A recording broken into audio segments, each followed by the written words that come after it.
Okay, so this is a VR to Southern Paladin late night edition, or early morning, I guess, in this case, of this show, whatever you want to call this. First off, I didn't misunderstand you, man. I got that you were on board with a hard-backed currency and a lot of other stuff, and I think you and I might disagree on some finer points, but on major points, I think we're pretty much on the same page. I think you have a way better understanding of economics than I do. Mine is basically caveman simple in that, you know, when printer go burr, it end badly. But I figured I would define for you what I mean by empire, because I don't know, maybe I define this different than most people, but here goes. There's various seats of power for this, but from a military perspective, the empire of the United States is global. Like, not every country in the world has U.S. military bases in it, but the vast majority of them do. Every country on Earth now is to some extent an extension and or territory of the United States, except for those that are, not allied nations, especially like the NATO countries. So France, as you mentioned, has lost most of its empire, except for the fact that it still has a pretty big empire. Like, France itself has French Guiana, Djibouti, a lot of little French islands and French Polynesia and places like that that still rely on France for their military protection and have some sort of taxes that they pay to France. So I like France. You know, it's the romantic in me that always wanted to run off and join the French Foreign Legion, I guess, but I'm not nearly as hard on France as other Americans are. But in any case, any country that is under the auspices of the protection of the military of the United States is a part of the American empire. Now, as far as other seats of power or whatever, like financially, the seat of power of the empire seems to be the World Economic Forum, I would guess. And it seems to me that, like, this global push to have a global empire is trying to do economically to the world what the United States is trying to do militarily to the world. And those are kind of two separate and different things. But at the same time, the United States is a major player in the World Economic Forum. Obviously, like, a lot of the thinking and thought and planning that went into that and execution of that was done by, I forget his name, Henry Kissinger? Is that his name? Like, the Klaus Schwab dude owes everything he has to Henry Kissinger, if I remember right. I might be misremembering. So we're in on that, but the globalist economic movement is somewhat separate from military dominance of the globe, to me. And with the U.S., you have the American states, right? You have American territories that are separate but somewhat equal or whatever. And then you have, after World War II, any country that wanted the auspices of our protection, we have deals in place with those countries to build military bases and provide military aid and support in exchange for goods or services or something else. Or we just take pity on them because they're such a poor country that we think they need our protection. Now, for a large part, we kind of ignore Africa, except for when we are actively fighting Russia over territory in Africa, which is happening right now. And a lot of Africa is actually still in the control of the French, too. Like, a lot of people don't realize that, but a lot of these African nations are French-speaking nations, and when they need help doing whatever, they go to France, not us, and not the United Kingdom. The English-speaking nations go to us in the United Kingdom, and this is kind of a leftover of the colonial breakup of Africa. But Africa is kind of its own ball of wax.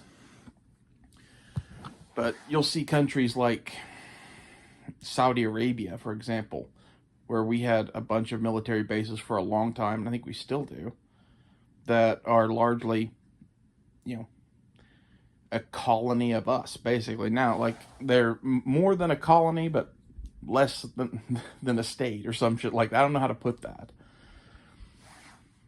We have a vested interest in Saudi Arabia because of the oil. So it's sort of like if anyone fucks with Saudi Arabia because of the deals they have with us and the military bases that we have there, we are going to support them in any cause that they have. Unless it's like gassing their own people or some shit like that, which they don't do. But they do gas the people in Yemen and Oman, I think. So, whatever.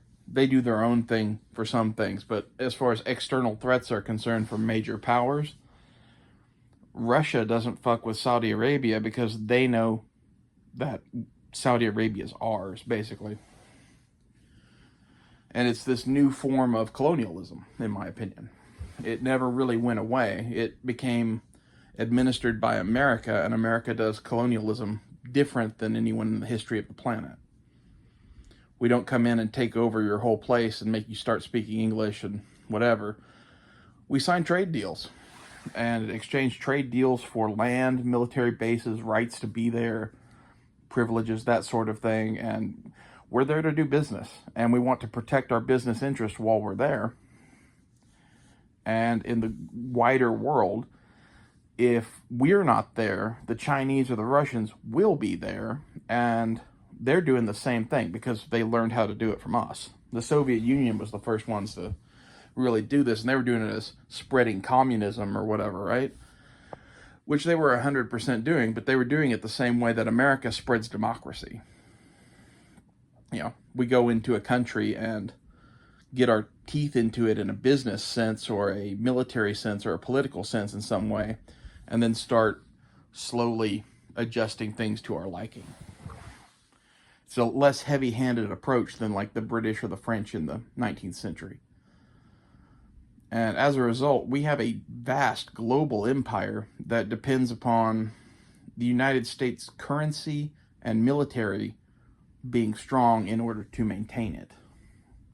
Because if we can't maintain the presence of force that we have around the globe, it will create a power vacuum. Some of these nations have valuable resources that other countries want, such as China, and our absence will allow the Chinese or the Russians or whoever to come in and replace us. And thus far, the Chinese method of this colonization is going up to countries and being like, hey, no one's helping you, and we want to help you, and we're going to build you this giant road system and this bridge, and in exchange, you know, you'll sell Chinese goods, and you'll do this, and you'll owe us this amount of money, but you can pay it back over the next, 300 years if you want. They do a lot of this in Africa, and it's really smart on their part because, again, they learned it from us. We didn't build roads and shit like that. We just went in and went, hey, man, you have all these rocks here. We want all these rocks. What would you let us do to get these rocks? And, maybe those rocks are diamonds or gold or cobalt or whatever it is. And to some of these poorer nations, some sort of deal where they get a giant cut of the profits and protection from the U.S. military from someone else coming in and trying to steal that shit. That sounds like a really good deal. It sounds like a much better deal than they ever got from the British or the French.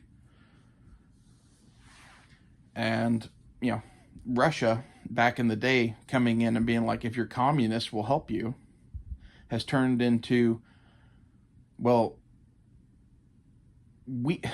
we're not communist anymore, but we'll come here and we'll help you as long as, you're not with the United States. And they make those same kind of deals to get shit, I'm sure. I don't know that for a fact, but I suspect. And the Chinese, I know for a fact, go and do major projects in these various countries to get the things that they want. Whatever it is.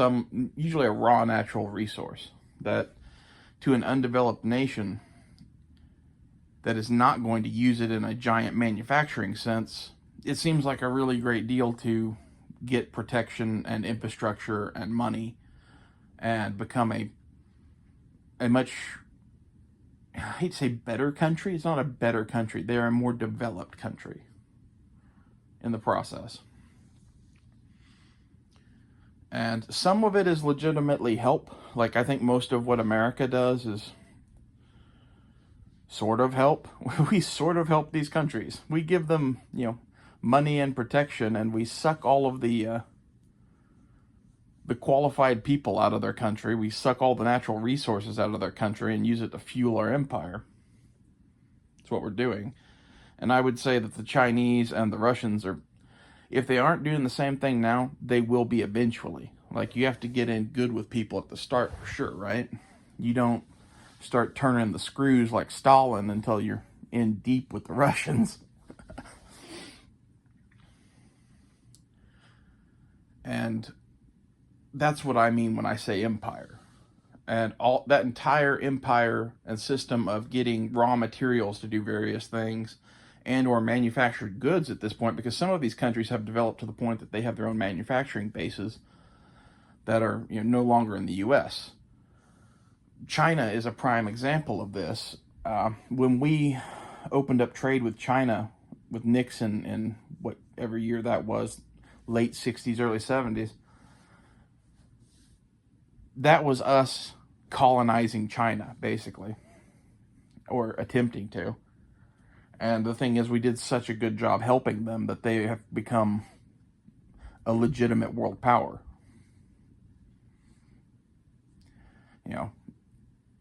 They are good at doing certain things, including mass manufacturing, between their kind of slave laborish population and the communist government that is willing to go crony capitalist at the turn of a dime if it suits them. It's a weird mix that has made them very competitive and go from being a third world nation to a first world nation in a relatively short amount of time. And this is sort of like one of our colonies has become a breakaway state that now we're having to deal with. As it was one of our colony manufacturing bases where we exported a whole bunch of manufacturing to, but we did it to such a degree that they absorbed manufacturing from not only us, but around the world, and have become a central hub of this shit. And he who makes the widgets ultimately controls the destiny of a lot of shit. That's an extreme amount of power. It's the same power that built the United States, really. But places like Myanmar, Vietnam, some places in Indonesia, Mexico makes a lot of shit. Some places in Central and South America, we've developed to the point that they have manufacturing now. A lot of stuff made in Ecuador. And as such, they are all extensions of the empire, although it doesn't seem like it. But how do they ship their goods? How do they keep people from coming in and taking their natural resources? It's because of the Pax Americanas, if you want to call it that we provide with this global network of military support and the United Nations and various other things. It's kind of all how you want to look at it. Are you really free if you don't control your own, military and finances? Or are you a colony? Because your national debt is held by, whoever it's held by, and if you need military support, you're indebted to the United States in some way to do that. And this is why, someplace like Ecuador or Mexico or something like that, if Russia invaded them tomorrow, we would 100% be involved. Whether it's like we are in Ukraine, where it's materiel and training and the CIA and information, or whether it's, the 82nd Airborne doing a drop into fucking Ecuador.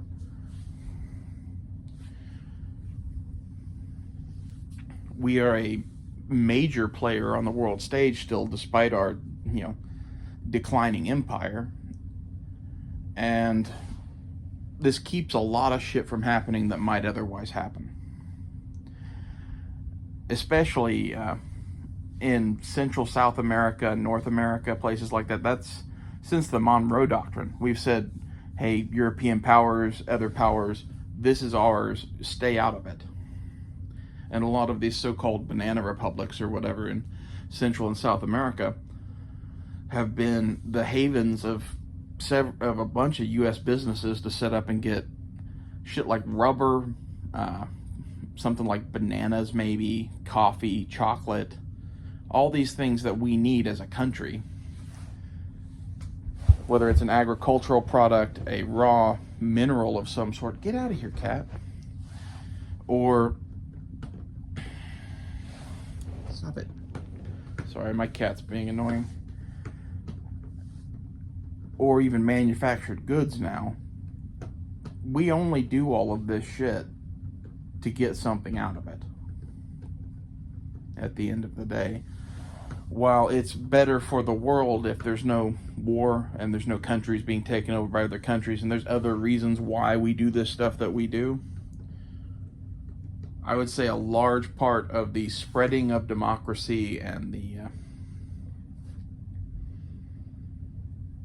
Pax Americanas and all of these military bases around the world and trying to keep Russia and China in their areas of operations and from spreading around the globe are somewhat selfish.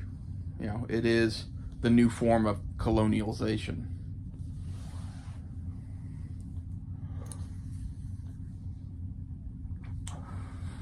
That's not really a word. Colonization. Whatever. It's late.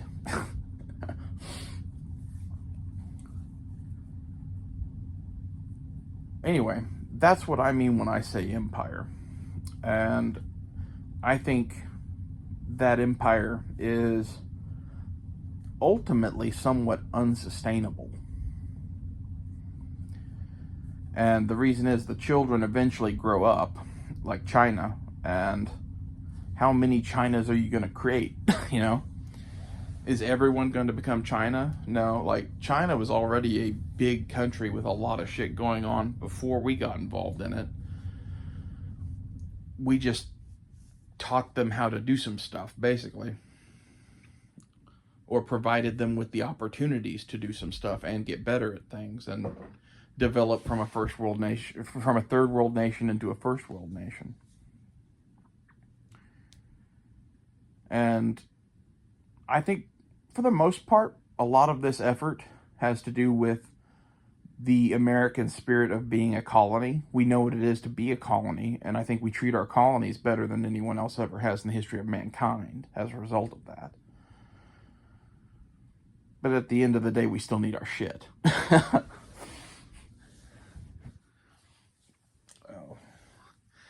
Anyway, I'm enjoying this conversation too, man. I hope I don't say anything that makes you think that I'm like pissed off at you or anything like that. I just talk the way I talk generally, and I very much enjoy our conversations, and I get where you're coming from most of the time. Like occasionally maybe there's something where I misunderstand or something like that, but not very much. I seem to understand you more than most people, so it really helps being on the same page that, like, hey man, the fentanyl crisis isn't a good thing for our country. You know, having fiat currency isn't a good thing for our country, and starting pointless pissing contests in the Ukraine is probably a good idea for our country. Like, the laundry list goes on. Like, I really appreciate your viewpoint and take on things because you have different experiences than me. You're a little older than me. And I kind of tend to be a little doom and gloom when it comes to things. Like, I've sat here through the 90s, the 2000s, and now the 2010s and into the 2022s or whatever, and I'm just sitting here feeling like I'm watching the empire die. And a lot of people don't even think America has an empire. And it's one of those things that, oh, we most assuredly do. Even if you just count the states and the U.S. territories and some of our major partners like NATO, I would argue that we rebuilt Europe after World War II, and that every NATO member is pretty much a U.S. military ally and some sort of part of the empire, if not a colony. Even England at this point, which is kind of ironic, right? Like, we used to be their colony, and now when the United Kingdom's empire kind of collapsed in on itself, get you something to look at it on a black screen. When it kind of collapsed in on itself at the end of World War II, or really like the 1950s-ish, we gave them the lifeline of, hey, you're our mother country, we're not going to let you totally fail, and you don't have an empire anymore, but you can still, do anything that you want to do, because you're with us. And I think people in the 50s or 60s got this fact about the U.S. after World War II and appreciated it. And in the time since then, we're like that crazy uncle that keeps, fighting random wars around the planet that, the kids in these countries don't get why we're doing what we're doing. We're fighting some random war in Iraq that makes no sense and is a huge humanitarian disaster because we're somewhat forced to. It's, you can't let Iraq just do whatever Iraq wants to do. It's not a big enough power to allow that to happen. I think that was kind of our view at the time, especially with him gassing his own people and invading Kuwait and possibly supporting terrorists and creating weapons of mass destruction and then selling oil for gold. Okay, this is getting out of control. Daddy needs to come in and fix this shit. That's kind of how I view that whole situation. Were we lied to about that? Yeah, 100%. Everyone made it seem like Saddam Hussein was in league with Al-Qaeda, and that's pretty much bullshit. They don't like each other. We could go into that, but that's unnecessary. One was a,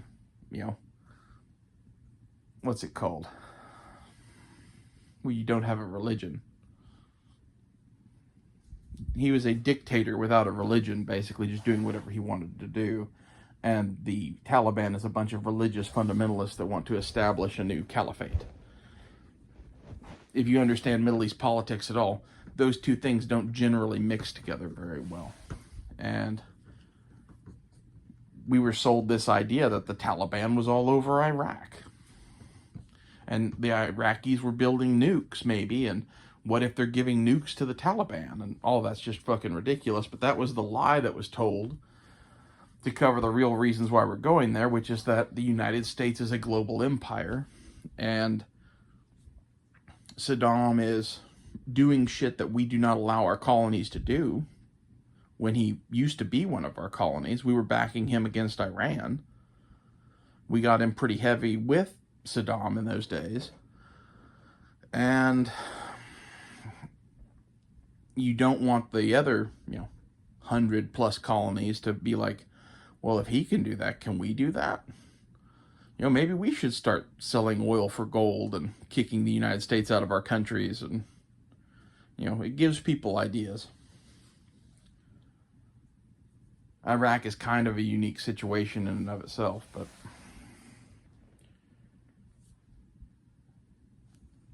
the only people I've ever really heard talk about the empire this way are some lefties that are anti-war, that are, basically saying what I'm saying, but from a negative point of view. I think in general, the American empire provides a pretty stable, global, democratic system of government for most places, and it protects international shipping. It creates the world that people think of, and it creates the world that allows the United Nations to seem like it's semi-functional. The only reason the United Nations is semi-functional is because at the end of the day, if something really goes wrong, the United States military goes in and fixes it. Is there support from other countries or whatever? Maybe, maybe not, That's why we're Team America World Police. You know? How do you think we got to that position? It's not by accident. He who controls the guns controls the world. You know? Would you rather be respected or feared? Would you rather be loved than feared? You know? I think the America's Empire's answer to that is, I'd like to be all three. All at the same time. Because we can do that. We can both be loved for being a pro-democracy force that comes in and helps people. We can be respected because of the way that we treat our colonies as opposed to the British or the French in the 19th century. And we can be feared because if you get out of line, we'll come in and sodomize you with a knife like we did Gaddafi.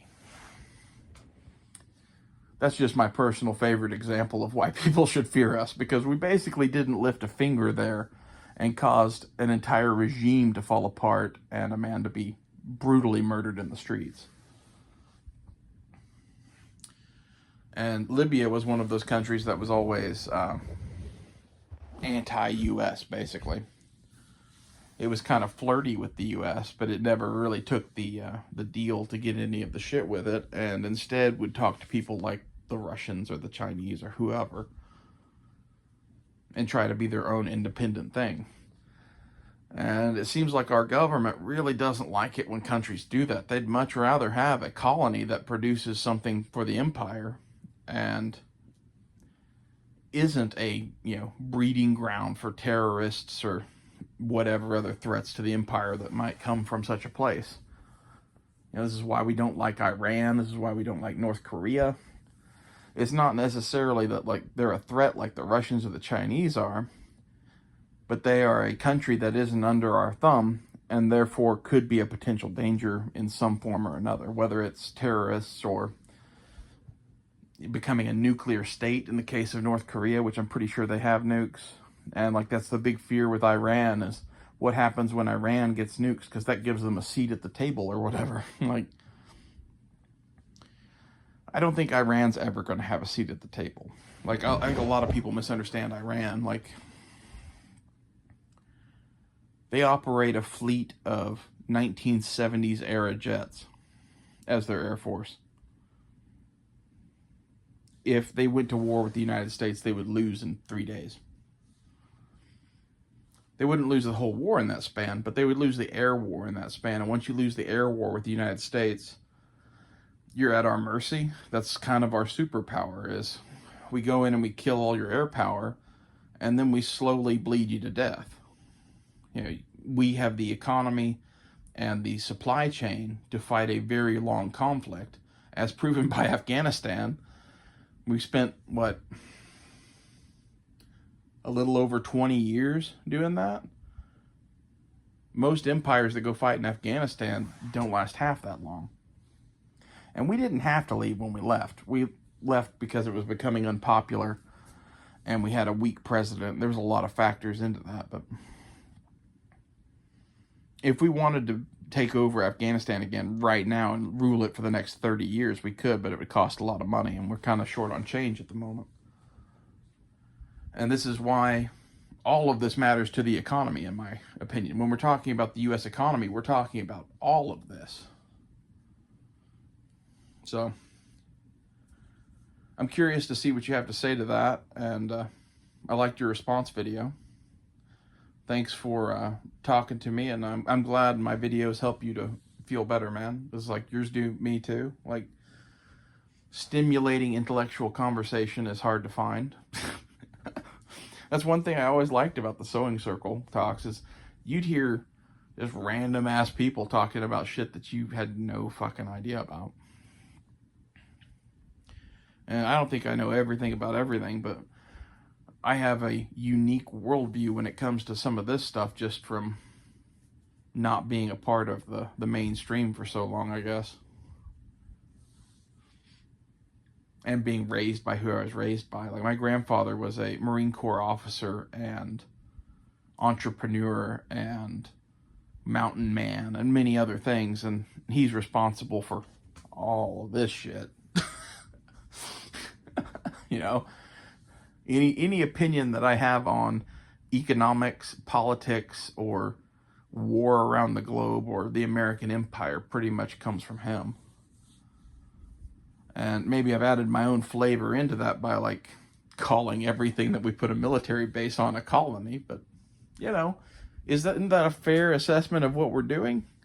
If we're providing protection and education and other whatever the other things we're doing are, and we're getting raw resources and manufactured goods out of it, how is that any different from what the British did in Africa or India or any of those places? Except that we aren't going in and seizing their entire government and leaving a garrison behind to rule over them. We're leaving some sort of airport ready to accept a defense force with some sort of minimal U.S. presence on it. And we kind of do our thing and allow them to do their thing. You know, we're like the greatest boss in the world. The one that just lets you go do whatever the fuck you want and rarely ever fires anybody.